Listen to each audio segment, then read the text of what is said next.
అందరికి నమస్కారం సార్. మీరు వెళ్ళి కూర్చోండి. మీరు ఈ సైడ్ అందరు మీరు వెళ్ళి కూర్చోండి.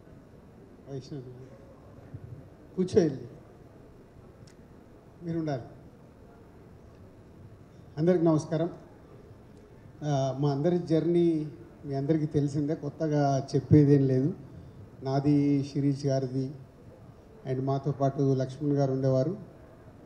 సో ఎక్కడో ఆటోమొబైల్ ఫీల్డ్లో నుంచి మొదలై సినిమా పైన ఇంట్రెస్ట్తో డిస్ట్రిబ్యూటర్, అక్కడి నుంచి ప్రొడ్యూసర్గా ప్రొడక్షన్ అవుతుంది. 20 సంవత్సరాలు సక్సెస్ఫుల్గా రీచ్ చేశాం. So Harshit is biotech engineering చెయ్యాలి అని వాళ్ళ mother is very good student, బాగా చదువుకోవాలని. సో వాడికి ఒక క్రుషియల్ టైం వచ్చినప్పుడు మేమందరం వెకేషన్కి వెళ్ళేటప్పుడు బస్లో కాన్వర్సేషన్ వచ్చింది. You have 3 options. అమ్మ చదువుకోమన్నట్టు చదువుకొని నువ్వు ఎడ్యుకేషన్ సైడ్ స్ట్రాంగ్ అవ్వడం, ఆటోమొబైల్ ఫీల్డ్ కాబట్టి ఆటోమొబైల్, లేదు నేను సినిమాలో ఉన్నాం కాబట్టి సినిమా అన్నప్పుడు టైం తీసుకొని సినిమా అంటే ఇంట్రెస్ట్ అని సినిమాలోకి వచ్చాడు. తర్వాత యుఎస్ వెళ్ళి సినిమా గురించి నేర్చుకొని రావడం, అలా హర్షిత్ సినిమా ఫీల్డ్లోకి రావడం జరిగింది. అలాగే అన్సిత సో సినిమాలు చూస్తూ అన్నీ చేస్తూ షూటింగ్లు వస్తూ ఉండేది, కానీ ఎప్పుడు సినిమా ఫీల్డ్లోకి వస్తుందని నేను ఎక్స్పెక్ట్ చేయలేదు. బట్ ఎంబీఏ చేసిన తర్వాత మా థియేటర్స్ చూసుకోవడానికి అకౌంట్స్ అవిటికి బాగుంటుంది చూసుకొని చెప్పా. దాని తర్వాత మ్యారేజ్ తర్వాత షీజ్ ఆల్సో ప్రొడక్షన్ ఈ ఐడియా వచ్చినప్పుడు, దిల్ రాజు ప్రొడక్షన్ ఐడియా వచ్చినప్పుడు అన్సిత హర్షిత్తో జాయిన్ అవుతానని దిల్ రాజు ప్రొడక్షన్ స్టార్ట్ చేయడం జరిగింది. అలాగే ఆశీష్ చిన్నప్పటి నుంచి బాగా డ్యాన్సులు చేసేవాడు. ఫంక్షన్లలో మా దాంట్లో అందరం కలిసి మనర బాగా డ్యాన్సులు చేస్తున్నావు, మేబీ నువ్వు ఎప్పటికన్నా హీరో అవుతావేమని. ఆశీష్లో అది ఎక్కడో అది పడిపోయింది. ఆశీష్ కూడా వన్ ఫైన్ డే వచ్చి ఏంటంటే అదే అన్నారు కదా హీరోని అవుతాను అంటే, హీరోని అవ్వడం అంటే అంత ఈజీ కాదు. You want work hard. ఏమేమి చేద్దాం అనుకుంటున్నావు అంటే ఒక 5 years అన్ని రకాలుగా, ఇక్కడ అక్కడని కాదు, యుఎస్, బాంబే, వైజాగ్, హైదరాబాదు, ఒక 5 years అన్ని రకాలుగా యాక్టింగ్కి కావాల్సింది 5 years కష్టపడి నేర్చుకున్నాడు. తర్వాత రౌడీ బాయ్స్తో ఆశీష్ హీరో అవ్వడం, ఇప్పుడు లవ్ మీతో మీ ముందుకు వస్తున్నాడు. అంటే వీళ్ళందరి గురించి ఇప్పుడు నేను ఎందుకు చెప్తున్నానంటే, ఏదో ఈజీగా మేము ఉన్నాం కదా అని వాళ్ళు సినిమా ఫీల్డ్లోకి రాలేదు. ఎవరెవరు ఇంట్రెస్ట్ దాంతో జర్నీ చేస్తూ వచ్చారు.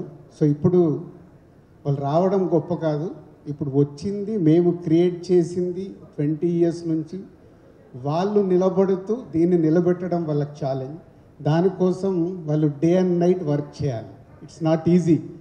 మేమేమో బిగినింగ్లో వచ్చినప్పుడు చాలా ఈజీ, మాకు నచ్చింది చేసుకుంటూ సక్సెస్ఫుల్ చేసుకుంటూ వచ్చాం. వాళ్ళేమో బ్రాండ్తోనే స్టార్ట్ అయ్యారు కాబట్టి ఇటు మీడియా కానీ అటు ఆడియన్స్ కానీ వాళ్ళు ఏది చేసినా 360 degrees అబ్జర్వ్ చేస్తూ ఉంటారు. So it's not easy. Harshit and Ansitha producers కంటే మనం డబ్బు ఇన్వెస్ట్ చేస్తాం. ఫెయిల్యూర్ అయినప్పుడు డబ్బు పోతుంది, సక్సెస్ అయినప్పుడు డబ్బు వస్తుంది. కానీ దాంట్లో నుంచి నేర్చుకుంటే ప్రతి సినిమా ఛాలెంజింగ్గా ఉంటుంది. ఫెయిల్యూర్తో వీక్ అవ్వద్దు, సక్సెస్తో హెడ్కి ఎక్కించుకోవచ్చు, రెండు equal. But me hard work, me selection, me journey, మీరు సినిమా జరిగేటప్పుడు ఎంతోమందిని ప్రొడ్యూసర్స్గా హ్యాండిల్ చేయాలి, అన్నీ చేసి ప్రేక్షకులకు నచ్చే సినిమా ఇవ్వాలి. దానికోసం మీ ఇద్దరు కథ దగ్గర నుంచి రిలీజ్ వరకు అన్నీ మేనేజ్ చేయడమే. ప్రొడ్యూసర్ అంటే డబ్బు పెడుతూ అందరినీ మేనేజ్ చేసి సక్సెస్ఫుల్ సినిమా ఇవ్వాలి. ఎప్పుడు ఇది ఒక్కటే గుర్తుపెట్టుకోండి. అండ్ ఆశీష్ స్టేట్మెంట్ బాగా ఇచ్చావు. ఇప్పుడు ఆర్యా సినిమాని కంపారిజన్ చేసుకుంటూ నాగాతో అరుణ్తో స్టేట్మెంట్ ఇచ్చావు. నేను ఎక్స్పెక్ట్ చేయలే, but your confidence super. But same time అంటే అల్లు అర్జున్ని నేను చాలా దగ్గర నుంచి చూశాను. ఆయన ప్రతి సినిమాకు పడ్డ హార్డ్ వర్క్ కానీ విజన్ కానీ, సినిమా తప్పితే ఇక్కడ ఏముండేది కాదు, అంత కష్టపడ్డాడు బన్నన్న. సో నువ్వు స్టేట్మెంట్ కాదు, నీకు ఇక్కడ 24 hours cinema cinema cinema cinema ఉన్నప్పుడే, ప్రతి సినిమాని నువ్వు ఛాలెంజింగ్గా తీసుకున్నప్పుడే అక్కడ ఉండే ప్రేక్షకుల్ని నువ్వు సాటిస్ఫై చేయగలుగుతావు. అంత ఈజీగా అది ఈరోజు ఆడియన్స్ని సాటిస్ఫై చేయడం అంటే నీకు కూడా కథ సెలెక్షన్ చేసుకున్న దగ్గర నుంచి సినిమాలో నీ లుక్ కావచ్చు, సో రిలీజ్ వరకు చేసే ప్రతి ఒక్కటి అంత ఈజీ కాదు. బట్ నీ కాన్ఫిడెన్స్ బాగుంది. ఆ కాన్ఫిడెన్స్ పెట్టుకొని ప్రేక్షకులని గెలవడమే నీకు ఛాలెంజ్. సో 20 years తర్వాత మళ్ళీ నీ సినిమాని అలా చూసుకోవాలనుకుంటే you want that much work నువ్వు చేస్తావు. ఎందుకంటే ఇందాక అరుణ్ ఇచ్చిన స్టేట్మెంట్ చెప్పాడు కదా అబౌట్ నీ గురించి, అంటే గ్రౌండ్ టు ఎర్త్ నువ్వు, అది నీ గాడ్ గిఫ్ట్. ఇలాగే ఉండు, రేపు హీరోగా నువ్వు సక్సెస్ అయ్యి ముందుకు వెళ్తున్నప్పుడు కూడా అందరితో ఇలాగే ఉంటే యూ ఆల్వేస్ సక్సెస్ అవుతావు. నిన్ను ఇష్టపడతారు ముందు, నీతో చుట్టుపక్కల పనిచేసే వాళ్ళందరూ ఇష్టపడడం ముందు ఇంపార్టెంట్, తర్వాత ఆడియన్స్ దగ్గరికి వెళ్ళడం ఇంపార్టెంట్. ఈ రెండు పెట్టుకుంటే వన్ ఫైన్ డే నువ్వు అనుకున్న నీ డ్రీమ్ అచీవ్ చేస్తావు. All the best. So about ఇది మాది మా ఎస్విసి కానీ డిఆర్పి కానీ, సో మీడియా వారికి ఆడియన్స్కి అంత అంటే మేము ఈ 25 years కష్టపడి చేసింది ఇవన్నీ ఈజీగా వచ్చినాయి కావు. ఏదో ఇప్పుడు దిల్ రాజు అనే బ్రాండ్ వచ్చి ఉంటుంది కానీ every minute cinema cinema cinema అనుకుంటూనే వచ్చింది. ఇందాక అరుణ్ అన్నాడు, సార్ మీకు ఇంకా వేరే బిజినెస్లు ఏమంటే, నాకు వేరే బిజినెస్ ఎవరైనా ప్రపోజ్ చేసినా నాకు ఎక్కదు. నాకు సినిమా తప్పితే వేరేది ఏది ఎక్కదు. అంటే చాలామంది అడుగుతారంటే నీ బ్రాండ్ నువ్వు దాంట్లో చేయొచ్చు కదా, ఇలా చేయొచ్చు కదా, నీ బిజినెస్ని ఇలా చేయొచ్చు అంటే సినిమాది ఏదైనా ప్రపోజల్ ఉంటే చెప్పండి, వేరే బిజినెస్లు నాకు ఏది చెప్పొద్దని నేను రిజెక్ట్ చేస్తాను. అరుణ్ నో డౌట్ ఇంకా 10 ఏళ్ళు చేస్తానో 15 ఏళ్ళు చేస్తానో 20 ఏళ్ళు చేస్తానో తెలియదు, నేను చచ్చే వరకు సినిమానే చేస్తాను, అది మట్టుకు వేరేది రాదు. And about love me, Dil Raju production start చేయాలన్నప్పుడు బలగంతో ఎప్పుడైతే స్టార్ట్ చేసామో అప్పుడే అనుకుంది వాళ్ళు ఏదున్నా యూనిక్గా ట్రై చేయాలి. యూనిక్గా ట్రై చేసినప్పుడు వెనక నుంచి మేము చెప్పగలుగుతాం రైట్ రాంగ్, నేనైనా శిరీష్ అయినా. సో అలా ఈ లవ్ మీ అనేది ఈరోజు ఒక కొత్త సినిమాని పదే మేము ఎందుకు చెప్తున్నామంటే, ఈ కథ చూసుకున్నప్పుడు చాలా కన్ఫ్యూజ్ సినిమా ఇది. ఇందాక కీరవాణి గారు అన్నారు రాజుగారిని పిల్లి, ఎలా రాశాడో, ఎలా తీశాడో, ఎలా స్క్రీన్ మీద చూపించాడో అనేది ఇదంతా ఒక జర్నీలో చాలా కన్ఫ్యూజ్, కానీ క్లారిటీ కావాలి. సో ఎప్పుడు మా ఫైట్, అరే నువ్వు కన్ఫ్యూజ్ కాదు, నేను ఆడియన్ని, నాకు క్లారిటీ కావాలి, నాకు ఇక్కడ క్లారిటీ రావట్లేదు. సో అరుణ్కి మాకు ఎప్పుడు ఈ కథ విషయంలో మేబీ కీరవాణి గారికి అరుణ్ కూడా బిగినింగ్ నుంచి ఇదే జరిగేది, పీసీ గారితో కూడా అరుణ్కి ఇదే జరిగేది. ఈ షార్ట్ అడుగుతున్నావు ఎట్లా వస్తుంటే సార్ ఇలా వస్తుంది. So it's a very challenging script. అస్సలు డైరెక్షన్లో ఎక్స్పీరియన్స్ లేకుండా తన పక్కన నాగాని పెట్టుకొని ఈ సినిమా డ్రైవ్ చేసిన విధానం అరుణ్. ఫైనల్ అవుట్పుట్ నిన్న చూపించే వరకు ఈ కన్ఫ్యూజ్ సినిమాని రేపు ప్రేక్షకులకు క్లారిటీగా అర్థమయ్యేలాగా ఫైనల్ అవుట్పుట్ వచ్చింది. Thanks for that. ఎందుకంటే ఇలాంటి ఎక్స్పెరిమెంట్ సినిమాల్ని మనం ఆడియన్స్కి కన్ఫ్యూజ్ చేస్తే డిస్కనెక్ట్ అయిపోతారు. సో ఫైనల్గా వెళ్తున్న కొద్దీ ఆడియన్స్కి క్లారిటీస్ వచ్చినప్పుడు సినిమాని ఓన్ చేసుకుంటారు. ఒక కొత్తగా ట్రై చేసిన ఈ సినిమా రేపు ప్రేక్షకులకి ఒక 6-7 ప్లేసెస్లో భయం క్రియేట్ చేస్తుంది. సో సమ్ ప్లేసెస్లో ఆ ట్విస్టులు వచ్చినప్పుడు అనే ఫీలింగ్ వస్తుంది. ఇంకా లాట్ ఆఫ్ ట్విస్టులు కానీ ఫియర్ కానీ చాలా క్రియేట్ చేశారు.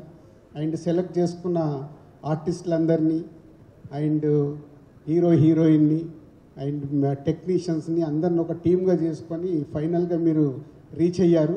సో ఫైనల్ జడ్జ్మెంట్ మీకు ఇంకో కొన్ని అవర్స్లో ఆడియన్స్ ఇస్తారు. సో డెఫినెట్గా ఒక కొత్త సినిమాని చూడాలనుకునే ప్రేక్షకులకి ఈ సినిమా బాగా నచ్చి చాలా గొప్ప సినిమా కూడా చేస్తారు. So will wait for another hours. So కొత్త సినిమాతో ప్రేక్షకుల దగ్గరికి వెళ్ళినప్పుడు ప్రేక్షకులు ఈ సినిమాని పెద్ద సక్సెస్ చేస్తారని నమ్ముతున్నాం మనందరం. ఆ ఎగ్జైట్మెంట్ ఉంది సినిమాలో, ఆ ఇంట్రెస్ట్ ఉంది. 2 గంటల 10 నిమిషాలే, ఎక్కడ కూడా చక్క ఆగకుండా ట్రై చేశారు. దానికి కీరవాణి గారు బ్యాక్గ్రౌండ్ కానీ మ్యూజిక్ కానీ, ఈవెన్ మ్యూజిక్ 10 పాటలు అంటే 10 పాటలు చేసి ఇచ్చారు కీరవాణి గారు. ఫైనల్గా సినిమాలో 5 పాటలు ఉంటాయి. సో ముందు నుంచి అలా నంబర్ ఆఫ్ బెస్ట్ ఏది అని చేసుకుంటూ వచ్చారు. ఈరోజు ఫైనల్గా సినిమాలో 5 సాంగ్స్ ఉన్నాయి. థ్యాంక్ యూ కీరవాణి గారు. కొత్త వాళ్ళైనా వాళ్ళ కోసం మీరు 10 పాటలు చేసి ఇచ్చారు. అంటే జనరల్గా ఈ రోజులో ఈ ట్యూన్ ఓకేనా అంటే ఓకే, లేకుంటే ఇంకో దానికి ఆల్టర్నేట్ ట్యూన్ వస్తుంది. అలాంటిది ఒక 10 పాటలు ఇచ్చి మీరు సెలెక్ట్ చేసుకోండి మీ సినిమాకి కావాల్సింది అని ఇచ్చారు. Thank you sir. And PC గారు ఇక్కడ లేరు, thank you very much. And new editor Santosh, thank you.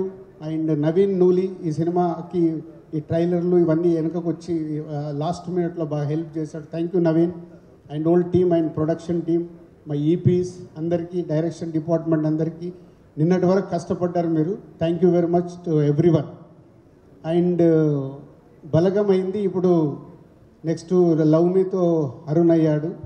Next ఈ బ్యానర్ నుంచి రాబోతున్న ఆల్ న్యూ డైరెక్టర్స్ హరి అందరు పైకి రండి. అంటే ఇది ఎందుకు చెప్పాలనుకున్నాను నేనంటే, చాలామంది ఏమనుకుంటుంటే దిల్ రాజు ఇప్పుడు అరుణ్ అన్నాడు, అరుణ్ ఇందాక మాట్లాడుతూ చెప్పాడు, అమ్మో మీతో సినిమా అంటే మీ దగ్గరికి రాకంటే ముందు మాకు ఇలా భయం సార్ అని. చాలామంది బయట నుంచి చూసేటప్పుడు ఇలాంటి ఎక్కువ వింటారు. అప్పుడప్పుడు కొన్ని నెగిటివ్ న్యూస్లు వస్తున్నప్పుడు కూడా వాళ్ళకి నిజాలు తెలియవు. నెగిటివ్ న్యూస్లు నెగిటివ్ కామెంట్స్ చూసినప్పుడు అదే అనిపిస్తుంది. ఒరిజినాలిటీ ఏంటి, రియాలిటీ ఏంటి, ఇక్కడ ఎలా ఉంటుంది అనేది చాలామందికి తెలియదు. సో ఈ దిల్ రాజు ప్రొడక్షన్ మొన్న బలగం వేణుని మొదటి సినిమాతో ఇంట్రడ్యూస్ అయితే ఇప్పుడు లవ్ మీతో అరుణ్ ఇంట్రడ్యూస్ అవుతున్నాడు. అంటే ఈ దిల్ రాజు ప్రొడక్షన్ ఎందుకు ఇంత ఇంపార్టెంట్, ఇక్కడ ఇలాంటి దర్శకుల్ని ఎంతోమందిని ఫ్యూచర్లో క్రియేట్ చేయాలి. వీళ్ళందరూ హరి ఇక్కడ రండి, ఇప్పుడు ఆల్రెడీ శాండీ, ఇప్పుడు సుహాస్తో ఒక సినిమా చేస్తున్నాడు, తొందరలోనే టైటిల్ ఎక్స్ట్రాడినరీ టైటిల్ పెట్టాడు కానీ ఇంకా అనౌన్స్ చేయడం ఇవ్వట్లేదు. అలాగే ఆకాశం దాటి వస్తావతో శశి, అందరూ కొరియోగ్రాఫర్ని హీరోగా ఇంట్రడ్యూస్ చేస్తూ, ఒక సింగర్ని మ్యూజిక్ డైరెక్టర్గా ఇంట్రడ్యూస్ చేస్తూ జరుగుతుంది. ఇది కూడా ఫినిషింగ్లో ఉంది. రవికిరణ్ గురించి తెలవాల్సిన లేదు, ఆల్రెడీ ఒక సినిమా చేశాడు, ఇప్పుడు చేస్తున్నాడు. హరి మా కంపెనీలో ఆల్మోస్ట్ 10 years నుంచి వర్క్ చేస్తూ ఇప్పుడు Shatamanam Bhavati next page script complete చేసే స్టేజ్లో ఉన్నాడు. సో వీళ్ళందరూ కొత్త వాళ్ళు. ఇలాంటి వాళ్ళు ఇంకా ఇద్దరు ఆల్రెడీ స్క్రిప్ట్స్ ఫైనల్ చేసుకుని ఉన్నారు. అంటే నెక్స్ట్ ఈ ఇయర్లో ఈ 5 కొత్త దర్శకులు ఈ సంస్థ ద్వారా రాబోతున్నారు. ఈ 5 సక్సెస్ అవుతే ఇంకా 10 మంది వస్తారు. ఆ 10 మంది సక్సెస్ అవుతే ఇంకా 10 మంది వస్తారు. అంటే దిల్ రాజు ప్రొడక్షన్ అంటే ఈజ్ నాట్ ఏదో మేము సినిమా చేసేయాలని కాదు. నేను లైఫ్లో స్టార్ట్ అయినప్పుడు ఒక సుకుమార్ని, బోయపాటిని ఎలా అయితే కొత్త వాళ్ళని తీసుకొచ్చి ఇండస్ట్రీకి ఈరోజు టాప్ పొజిషన్లో all India pan India directors అయిపోయారు మా వాళ్ళందరూ. సో అలా కొత్త వాళ్ళకి ఎంతోమందికి ఇక్కడ ఈ దిల్ రాజు ప్రొడక్షన్ క్రియేట్ చేస్తుంది. అంటే ఈ సంస్థ నుంచి వచ్చే సినిమా ప్రతి ఒక్కటి ఆడియన్స్కి కొత్తగా అందివ్వడానికి ట్రై చేస్తాం. అది నచ్చినప్పుడు ప్రేక్షకులు దాన్ని హిట్ చేస్తూ ఉంటారు. అలా హిట్ అయిన కొద్ది ఇలాంటి ఎంతో కొత్త వాళ్ళని ఇంకా ఇండస్ట్రీకి ఇవ్వాలని మా ఆకాంక్ష. సో మీడియా వారికి ఇది main. So Dil Raju production అంటే ఏదో బ్రాండ్ ఉంది కదా అని కాదు, ప్రతిదీ ఎంతోమందికి కొత్త వాళ్ళకి అవకాశం ఇవ్వడానికి క్రియేట్ చేసింది ఇది ఈ సంస్థని. ఈ సంస్థ ఫ్యూచర్లో వాళ్ళకి ఇందాక వాళ్ళ దగ్గరికి వెళ్ళి అందుకే మొదలుపెట్టాను. వాళ్ళే responsibility producers Harshit and Ansitha and Ashish as a హీరోగా తను కష్టపడాలి. ఎంతోమంది ఇలాంటి కొత్త వాళ్ళకి అవకాశం ఇవ్వాలని ప్రయత్నం చేస్తూ ఉన్నాము, ఇస్తూ ఉంటాము. సో మీడియా కానీ ఆడియన్స్ కానీ దీన్ని ఈ ధోరణితో చూసినప్పుడు ఈ సంస్థ నుంచి వచ్చే సినిమా మీకు ఒక కొత్త అనుభూతిని ఇస్తుంది. Thank you very much. Super sir, thank you so much. And love మీ రేపు యుఎస్లో ప్రీమియర్ షో చేస్తున్నాం. ఫస్ట్ వరల్డ్ ప్రీమియర్ షో యుఎస్లో జరుగుతుంది. సో ఒక కొత్త దాంతో తీసుకొచ్చి ఒక కొత్త అనుభూతితో రేపు ప్రేక్షకులు థియేటర్స్ నుంచి బయటకు వచ్చి వావ్ అనే రియాక్షన్ ఇస్తారని వెయిటింగ్లో ఉన్నాం. Thank you. Super sir, thank you so much. ఇలాంటి మంచి టాలెంట్ని, మంచి కంటెంట్ని మా ముందుకు తీసుకొస్తారు కాబట్టి ప్రేక్షకులందరికీ కూడా మీ నుంచి సినిమా వస్తుంది.